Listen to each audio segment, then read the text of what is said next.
এতিয়া চলি আছে ভাদ মাহ, গতিকে উহা লাড়ুটো খাবই লাগিব, কাৰণ এয়া আমাৰ পৰম্পৰা।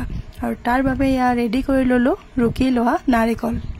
ইফালে দিনতে মায়ে খুন্দি থোৱা পিঠাগুড়িখিনি এইদৰে ভাজি আছোঁ। আৰু এই পিঠাগুড়িখিনি আমি ৰঙা হোৱালৈকে ভাজিব লাগিব, তেতিয়াহে লাড়ুকেইটা খাবলৈ নৰম হ'ব, নহ'লে সোনকালে টাইট হৈ যায়।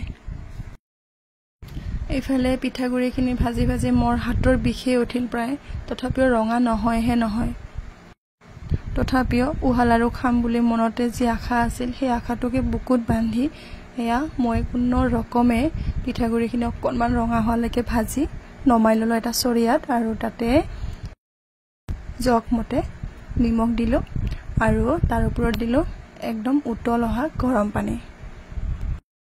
আৰু এইখিনিতো এতিয়া হাতেৰে একদম নুচুব, মানে চুবলৈ গ'লে হাতত জ্বলা ফুটাটো খাটাং। মইতো একেবাৰে নোৱাৰোঁ, গতিকে এই হেতাখনেৰেই লাহে লাহেকৈ লাৰি লাৰি এটা সময়ত যেতিয়া হাতেৰে চুব পৰা হ'লোঁ, তেতিয়া এইদৰে হাতেৰে এটা দ বনাই ল'লোঁ, মানে আটা মঠাৰ দৰে এইদৰে মঠি ল'লোঁ। আৰু এইদৰে আটা মঠি থকাৰ নিচিনাকৈ কৰিবলৈ মোৰ যে খুব বেছিয়ে এলাহ লাগে, কাৰণ মই কি ক'ম আৰু এলেহুৱা বুলিয়ে ক'ব লাগিব। তাৰপিছতো প্লেটত লাড়ুকেইটা খাম বুলিয়ে মানে সেইটো আশা বুকুত বান্ধি লৈয়ে এইবিলাক কৰিবলৈ বাধ্য হৈছোঁ। আৰু এতিয়া এনেকৈ ডোটো ৰেডি কৰি ল'লোঁ।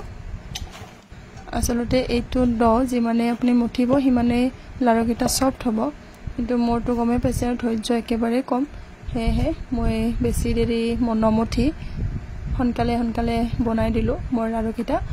আৰু এয়া মই লৈছোঁ তাৰে পৰা এটা সৰু অংশ, আৰু আপোনালোকে যিমান ডাঙৰ কৰে কৰিব পাৰে, কিছুমানে ডাঙৰ কৰে কিছুমানে সৰু কৰে, আৰু মই বিচাৰোঁ কম পিঠাগুড়িৰ পৰা বেছি সংখ্যক লাড়ু, গতিকে মোৰ আৰু এনেকুৱা সৰু সৰু।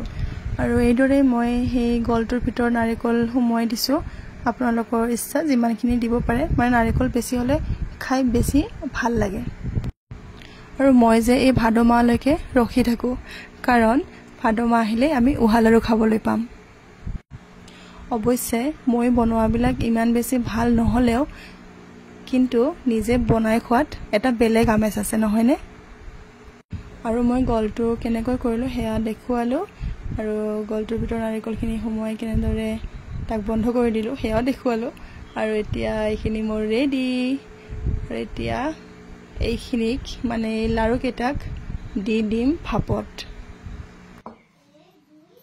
আৰু ভাপত দিবৰ কাৰণে বিভিন্নজনে বিভিন্ন মানে বস্তু বিভিন্ন উপায় অৱলম্বন কৰে, আৰু মই কৰোঁ এইটো উপায়, য'ত মই দিওঁ ডেক্সিত পানী আৰু তাৰ ওপৰত এটা ফুটা থকা বাচন, তাৰপিছত তাতে দি দিওঁ লাড়ুকেইটা, এইদৰে এটা এটাকৈ দি দিছোঁ।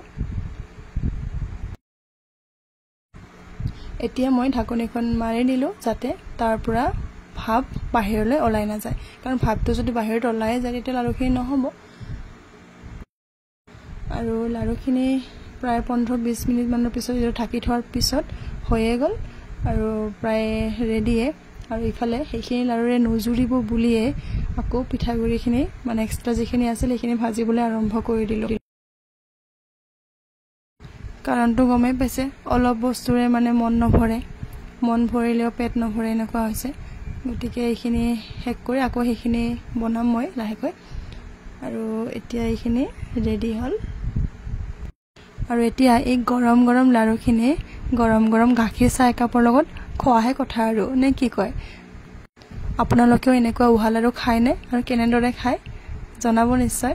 আজিলৈ ইমানতে বিদায় মাগিছোঁ, বাই।